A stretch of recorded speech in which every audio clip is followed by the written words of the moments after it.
Shabbat Shalom. This is Rabbi Cat from Beit Tikkun, and I'm here with my weekly musings on the parsha.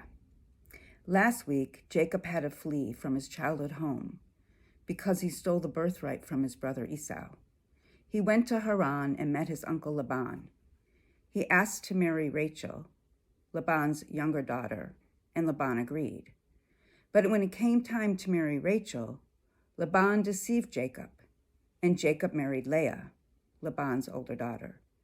So Jacob bargained to work for an additional 7 years to marry Rachel.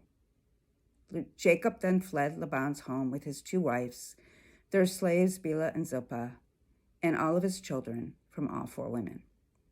In this week's parsha, Vayishlach, Jacob needs to pass through the land of Seir, where his brother Esau, who he has not seen since he stole his birthright, resides. He sends messengers to speak with Esau. They return and tell Jacob that Esau is on his way to meet Jacob with 400 men. Jacob, concerned that Esau will seek revenge, is terrified and anxious. He separates his family and livestock into 2 separate camps, so that if Esau's men attack one camp, others will survive. Jacob then remains alone for the rest of the night. He encounters a figure with whom he wrestles until the break of dawn. The being asks to be released, but Jacob refuses unless he blesses Jacob.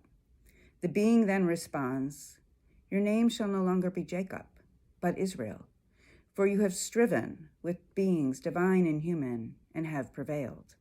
It is from this passage that Jews receive the name Am Yisrael, the people who wrestle with God. Who or what is this figure with whom Jacob wrestled? Is it a divine angel? Esau? Jacob's own conscience? And what does it mean to wrestle with beings, human and divine, and prevail? Okay, let's go back for a moment. Jacob is about to come face to face with his brother Esau, the one from whom he stole his birthright and father's blessing. The text tells us Jacob is terrified and anxious. The sages struggle with why the Torah uses both words, terrified and anxious. They resolve this tension by explaining that Jacob is terrified of being killed and anxious because he might have to kill Esau first to protect himself.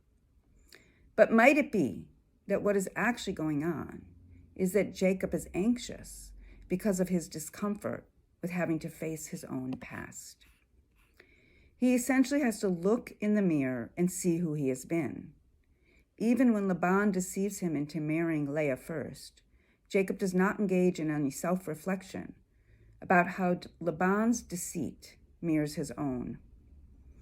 Only upon realizing that his brother is coming to see him and has a lot of men with him is Jacob forced to reckon with his past. When the being tells Jacob, "You've wrestled with beings human and divine and prevailed," is the being implying that Jacob has wrestled with both his flawed humanity and with the divine that lives within him that seeks wholeness and healing. After this mysterious being leaves, Jacob sees Esau coming and bows to the ground. Esau runs and greets him, embracing and kissing him, and they wept. Then Esau says, "Let us start on our journey, and I will proceed at your pace." Jacob replies that his children and flocks are frail. He must travel slowly. Esau offers to provide some of his people to help Jacob on his journey, but Jacob refuses. So Esau starts back on his journey to Seir. Jacob presumably would follow and arrive later, but he did not. Jacob journeyed to Sukkot instead. In spite of Esau's mild manner, loving embrace, and offer to support and travel with Jacob, Jacob is unable to release his fear and cannot trust Esau, and perhaps cannot face himself. While he wrestled with his divine conscience, he was unable to fully heal from the trauma and overcome his fear. So rather than go and live with his brother, he went a separate way. He never allowed for a full and complete healing and transformation of himself or of the relationship. Sometimes in life, we are able to ignore the mistakes and harm we've caused in the past.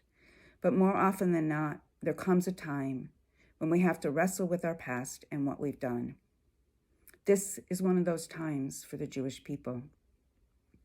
Since October 7th, many of us have wrestled deeply with the past. We've begun to educate ourselves, to look at the history of Zionism, the establishment of the State of Israel and the Nakba, the ongoing policies and practices of ethnic cleansing, occupation, oppression, and now genocide.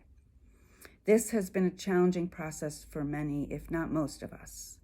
And yet, this is what it means to be a God wrestler, to wrestle with our past and present so we can more fully walk in God's path. We may want to walk away, to turn our backs and hope that we will be safe and that things will somehow turn out okay. But both in our Torah and in our lives, turning our backs and pretending things will somehow miraculously turn out okay does not actually work. For there to be a complete healing and transformation, we must both look squarely at and wrestle with what has been and what is, what we have done, the pain we have caused, and then bravely turn toward those we've harmed and ask for forgiveness and walk together toward an unknown future where blessings are abundant, loving kindness and truth meet, and justice and peace kiss. Shabbat Shalom. If you'd like to join us for future Torah studies, please do so. You can find the link below. You can also watch our last week's Torah study and a guided meditation that I led during that Torah study. Wishing you all a meaningful and restful Shabbat.